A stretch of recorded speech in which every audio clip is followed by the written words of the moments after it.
621 here, Big 550 KTRS. A new optimism is sweeping across our land, and a new faith in America is filling our hearts and lifting our sights. That is Donald Trump talking about Neil Gorsuch and the confirmation earlier this week. Trey Harden joins us, ABC News political analyst from Washington, D.C. Good morning, Trey. Good morning, McGraw. All right, so I want to talk for a moment about the criticism Trump is receiving from the people who have been his biggest supporters for no longer using his America First philosophy and becoming more of an internationalist. I don't understand that criticism. Well, then if you understood that criticism, then we would understand. I think we would understand. We would have the keys to the castle, I guess, or understand a lot, because I don't think that it's understandable. The president is as it relates to Steve Bannon, for example, the guy who kind of represents that line of thinking that you're referencing, the people that kind of you're damned if you do, damned if you don't with, they're never happy. Clearly the president has success when he's not listening to someone like Steve Bannon. The reaction to Syria is a good example of it. But,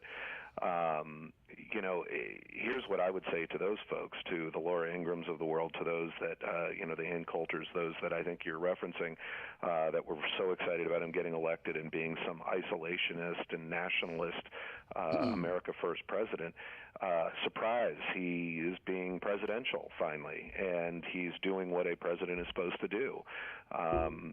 As much as they want to say, well, but the chemical attack didn't impact anyone in the U.S., didn't threaten the national security of the U.S. on the borders. Well, sure, they may be right, but it's a weak argument, because we historically are not going to stand for genocide anywhere in this nation, in this world, and clearly the U.S. Is going to, react to a situation like what we just saw in Syria. We have all been critical of Donald Trump from one point to another, but it kind of shows you the landscape in Washington, D.C., that I don't think we appreciate how broken it is, and how even within the own Republican Party they don't agree with each other.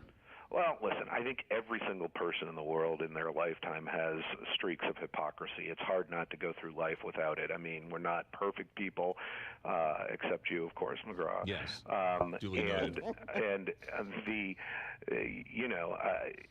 But politically speaking, I think that there are many voters in this country who are hypocritical,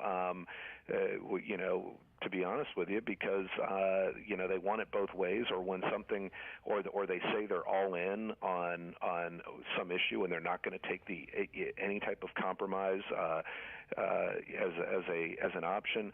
And then when they are supportive of that compromise, or they're not supportive of something that their person that they support or cause they support has done something good, then it just contradicts kind of what they're ultimately trying to stand for in the first place. So I think it's a personality issue with many people, with human beings to a certain degree, but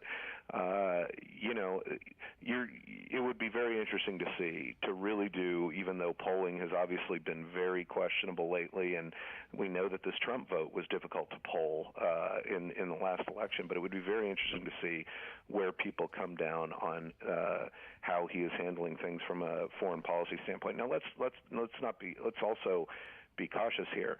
One reaction with Tomahawk missiles is not a policy. It was the right reaction. It was the right thing to do. It was, the Ronald Reagan peace through strength, deterrence, but it's not a policy. We haven't had a Syrian policy. I'm not sure we will even have one in the next year, because it's obviously a very complicated situation, and it's why I think people like Putin and Assad and others know the current political climate in the U.S., and that's why they challenge it. Well, there's also no policy because there is no policy. How do you, how do you, if you're against Assad, Assad's fighting ISIS. Well, we're against ISIS, but we're not for a guy who drops weapons on his own people. So who do you pick in this fight?